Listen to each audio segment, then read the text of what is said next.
大家好，我是冷军。800年前，天竺罗摩祖师前来中原弘法，后于九华山练就绝世武功。死后其遗体被人从关中盗出，分为上下2部。江湖传闻，得遗体者可得其神功，称霸武林。一时间掀起血雨腥风，暗杀组织黑石，势力滔天，渗透朝野上下。听闻半具罗摩遗体为当朝首辅张海端所得，首领转轮王率麾下3大杀手趁夜血洗太师府，致其满门尽丧血泊之中。杀手细雨趁乱夺走遗体。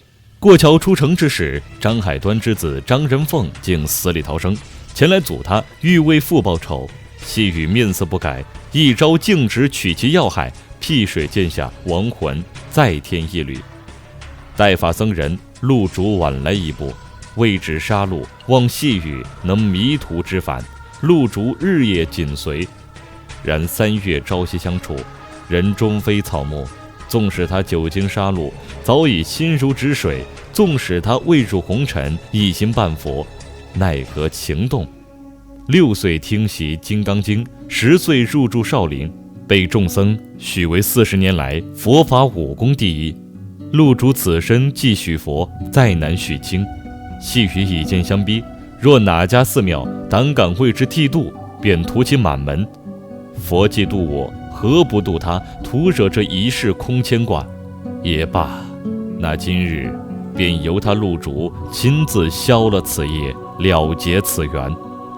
藏拙于巧，用晦而明，欲清于浊，以屈为伸。短短云快，朝朝课长。细雨杀意顿起，然千钧一发之际，陆竹却弃了银块，送上剑前。他说：禅机已到，若你能放下手中这把剑，离开这条道，我愿是你杀的最后一人。然数语境风不止，为寻罗摩遗体，黑石召集江湖各路人马，悬赏黄金5万两，取细雨人头。届时细雨身上所携80万两白银，也可尽数拿去。然众人之心皆在罗摩，江湖皆知杀手细雨乃黑石麾下猛将，其41路辟水剑法又快又密，死者伤口似如被刀细雨刮过，因而得名。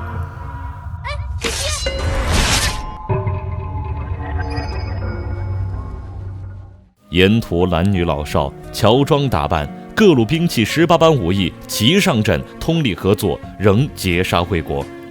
就算你武功再高，江湖路一旦走上，就别想全身而退。我们会在黄泉道上恭候大家。细雨称州，行至神医李鬼手处，奉上金砖，告知来龙去脉，求艺容颜，隐于市井。蛊虫入面，噬骨换皮，静养3月，大功告成。遵照陆主所托，细雨将罗摩遗体送至南京云和寺，必替自己立下坟冢，前尘过往悉数葬入。从此江湖再无杀手细雨，只有京城卖布女曾静。阿静从蔡大娘处租下一间极大的空屋子，将上下整顿一新。每每夜里有梦缠身，喃喃一语：我愿化身石桥，受500年雨打风吹。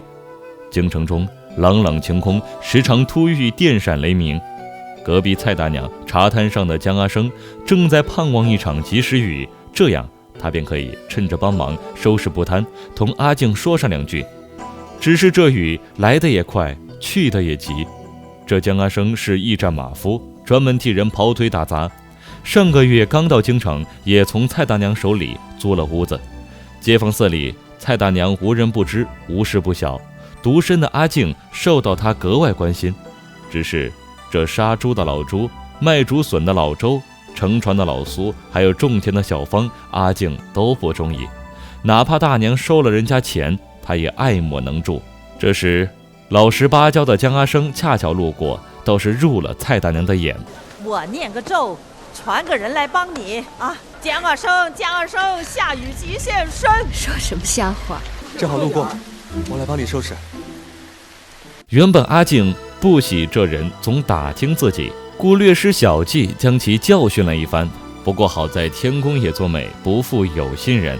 只见他鼻青脸肿，还来路过帮忙收摊。阿静有些动容，茶肆的小二乐呵呵地招呼着。偏巧这回阿生囊中羞涩，两人正局促无言，一只鸟窝突然从檐上翻落，家破人亡。阿生将其小心捧在手掌，难过不已。正是他那笨拙善良的模样，让阿静心下一片柔软。当雷雨再次而至，阿生再次佯装路过时，阿静逼问他为何每次都来，然后又说他只问一次，雨停之前必须回答：你肯不肯娶我？择日大红喜字高挂，阿生阿静结为夫妇。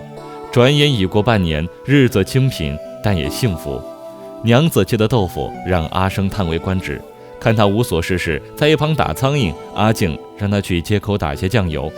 这时的阿生还不知道他家娘子不仅豆腐切得好看，还能给刀找到的苍蝇一个好看。是也，转轮王耳目之一肥油臣被高寿一刀毙命，他已是这半年内丧命的第4人。屋内的归档密件以及各州官员贿赂上缴银两的账册被人悉数拿走，来人故意以剑作刀掩人耳目，黑市中人怀疑是细雨重现江湖。转轮王却知这剑法并非细雨所为，而幕后之人究竟是谁，他尚且无暇顾及。近日飞马传书来报，崆峒派紫金双剑似乎知晓下半部遗体下落，2人月内便会抵达京城，与通宝钱庄张大金碰头。这天怕是又要风云突变了。携1双7钱，油1斗半两，这个月的用度又超支了，马上朝廷税赋也该缴了。好在阿生这些年来还有积蓄存在钱庄，明日就到期可取。阿静问：倘若你有80万两银子，你会拿来做什么？阿生说：如果我有80万两，你就不会跟我在一起了，因为你会因为我以为你因为我有钱就不娶你而不嫁给我了。阿生这个傻瓜，阿静没忍住笑了出来。次日2人来到通宝钱庄兑换庄票，阿生刚拿到银子，一行江湖人士悄然入内，面色不善。很快他们便以点穴之法控制了屋内百姓。眼见并无性命之忧，阿静不露声色，并暗中助敌放倒阿生，恐他与之反抗伤及性命。这路人马当年也曾参与悬赏缉拿细雨，此次假扮劫匪，实则仍是为罗摩遗体而来。不想正当头领与钱庄管事问话，屋外铜锣骤响，有人奔走报官，头领下令灭口。阿生护其心切，眼见周遭之人被一剑封喉，他竟竭力突破穴道，颤颤巍巍站起身来。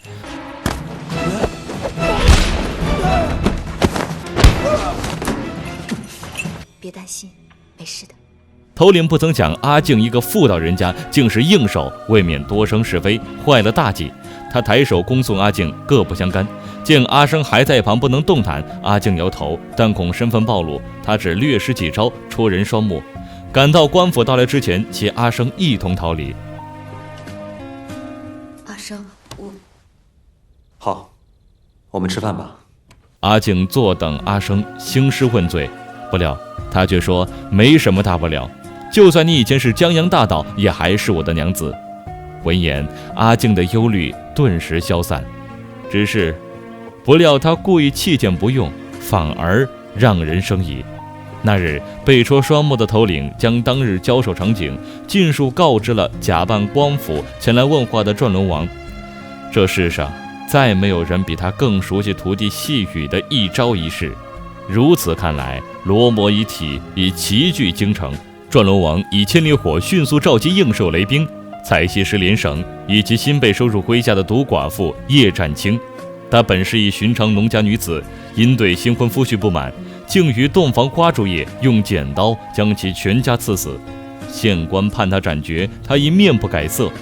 转轮王因其狠绝，颇有当年戏曲的风采，欲将她招至麾下。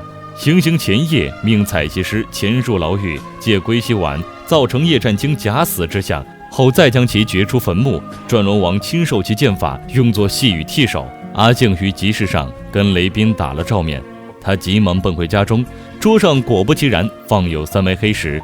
他自知身份暴露，不愿牵连无辜的丈夫阿生，便说近日犹贵，于是换上蜡烛。阿生不明就里，吸入迷烟，陷入昏睡。阿静替他掖好被角，飞上房梁，取下辟水剑，再将门窗全部打开，坐在灯下替丈夫补鞋。后人前来，不久，屋外犬吠不止，雷斌、采戏师、叶战清三人疏忽而至。谢宇容颜已变，然气度未改。雷斌、采戏师与之共事多年，最为熟知，那股血腥味还在，只是杀气小了不少。叶战清听闻细语已久，如今他只看见一黄脸妇人在灯下补一双破鞋，且恨其眼光不佳。大跌当前，丈夫竟昏睡在榻，辟水剑近在眼前，叶战清觊觎良久。说话间，他剑锋一转，率先朝阿静发难。令二人正蓄势待发，转轮王悄然而至。阿静以他坐下交易，交出手中上半部遗体，并助其夺得紫青双剑手中下半部遗体，从此两不相见。叶战清十分不解，他不解为何转轮王破例放过背叛黑石之人，不解曾经叱咤江湖的杀手细雨为何会选择下嫁市井之徒江阿生。他尾随阿生多日，见他成日不是刷马背就是捡马大粪，唯一的新鲜事便是某天早上买了块磨刀石，且窝囊穷酸至极，想吃块豆皮都买不起。这夜趁阿静出门，叶战清竟潜入他与阿生家中。阿生洗漱完毕，回屋便见这不速之客在自家床榻之上香体横陈，媚眼如丝。他愣住看了半晌，古怪，阿静第一次晚间上佛寺参拜，家里马上来了个疯婆子。大家快来看呐！我房间有一个疯婆子，没穿衣服的疯婆子。叶战清始料未及，最后只得狼狈跳墙逃走。一日，紫禽双剑抵达京城，通报钱庄张踏经富可敌国，奈何是一摊子。相传罗摩遗体能使盲目复明，所失再生，他悬赏黄金100万换取罗摩遗体，为使双腿能够重新站立，他倾家荡产也在所不惜。只是这崆峒紫青双剑武功赫赫有名，人品却不敢恭维。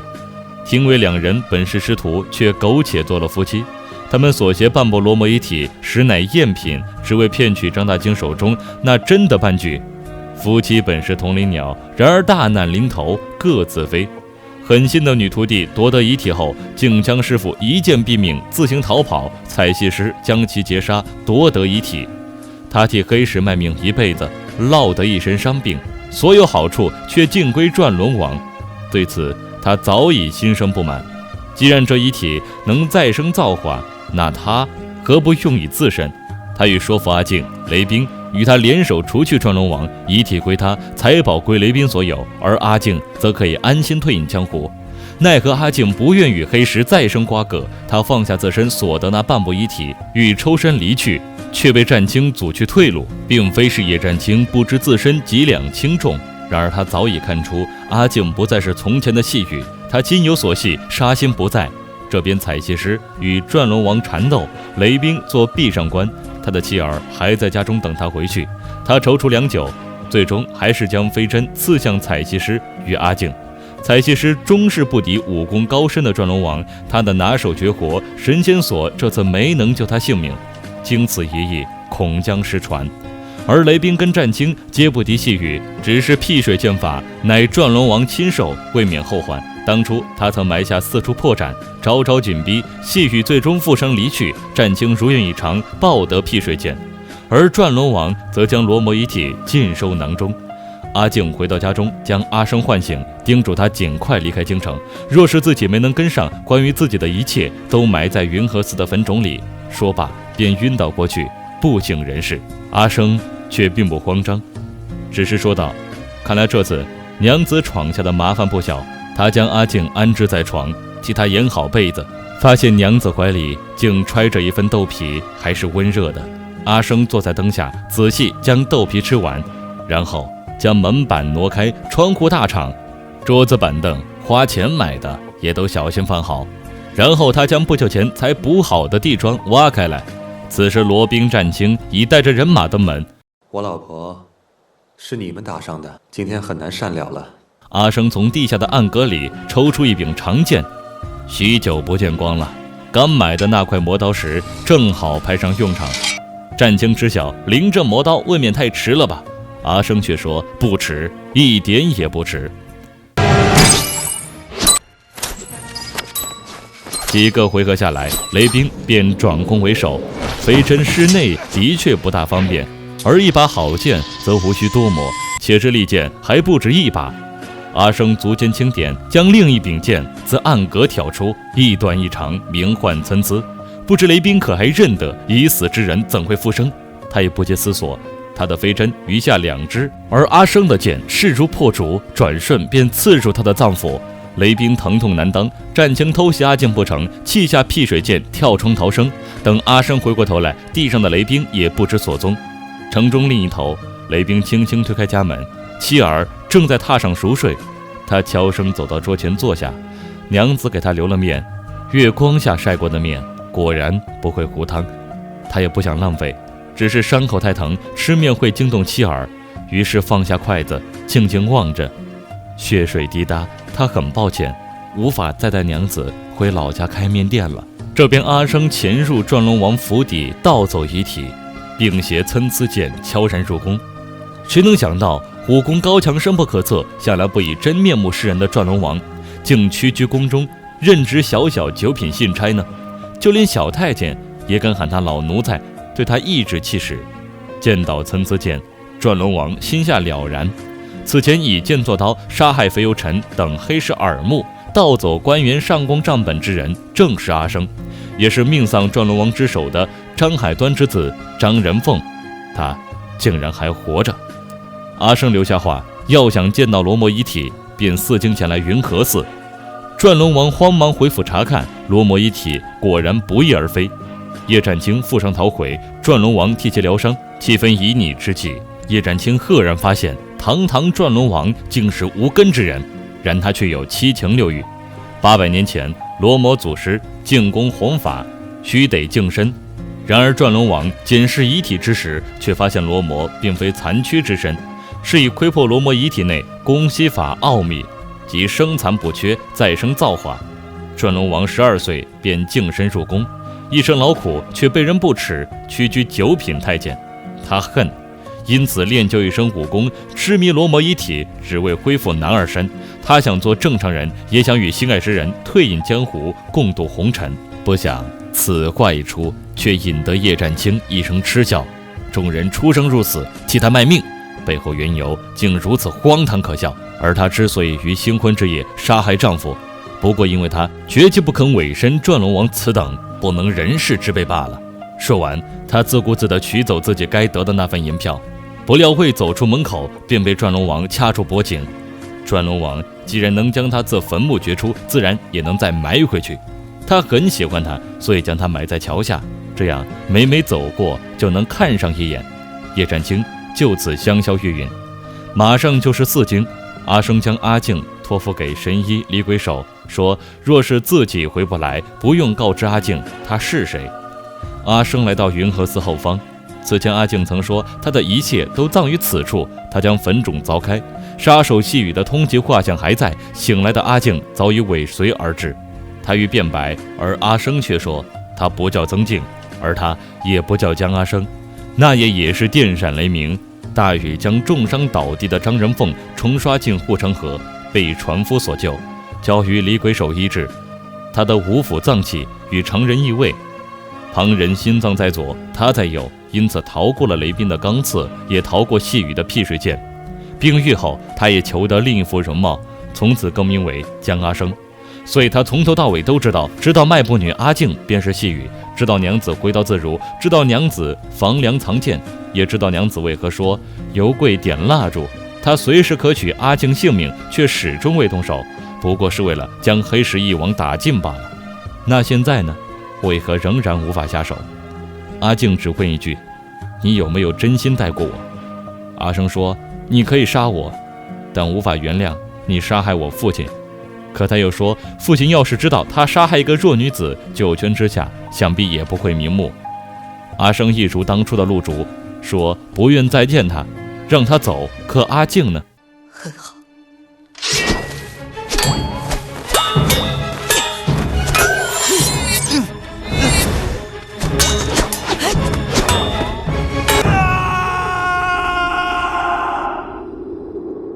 阿静也不再是当初的细雨，她已经懂得放手，懂得何为成全。命运如此，曾经有人为她舍生，而今舍生之人换作了她。阿静给阿生喂下归西散，并将那柄短剑插入他的胸膛。他知道阿生的心不但不会停止跳动，以后还会娶妻生子。至于他的灭门之仇，阿静自会给个交代。千里火升上夜空，转龙王闻讯而来。陆主曾告诉阿静，罗摩武功震烁古今，奥秘在于他毕生佛学修为，而转龙王此等暴逆之辈，即便习得内息运行之道，也毫无用处。他所想之事也注定已成空。转龙王生平最恨人提及之事莫过于此。他不甘，为何细雨就可以重新来过，而他不可？他当初教授细雨剑法时，保留下4招，并自视这4招定能克敌取胜。殊不知，曾经有个人替心爱的女子考虑那样周全，当心他这致命破绽被人看出，于是自创4招剑法与之相克。却皆说了此业，了解此缘，全部亲授于他。我担心日后，你若遇上真正的高手，这4招对上你的碧水剑，你必死无疑。那就让我消了此业，了结这段缘。藏拙于巧，藏拙于巧，用晦而明，用晦而明，欲清于浊，以屈为伸。两人殊死交战，最后转龙王数了数身上，竟被阿静刺中11刀。他难以置信，哈哈大笑而殒命，而阿静已重伤难行。我愿化身石桥，受500年风吹日晒雨打。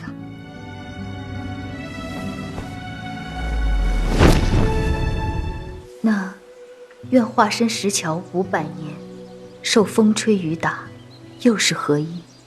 佛陀弟子阿难出家前，在道上见一少女，从此爱慕难舍。佛祖问他：“你有多喜欢那少女？”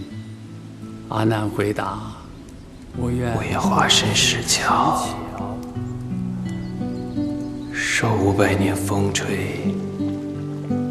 ，500年日晒，500年雨打，但求此少女从桥上走过。”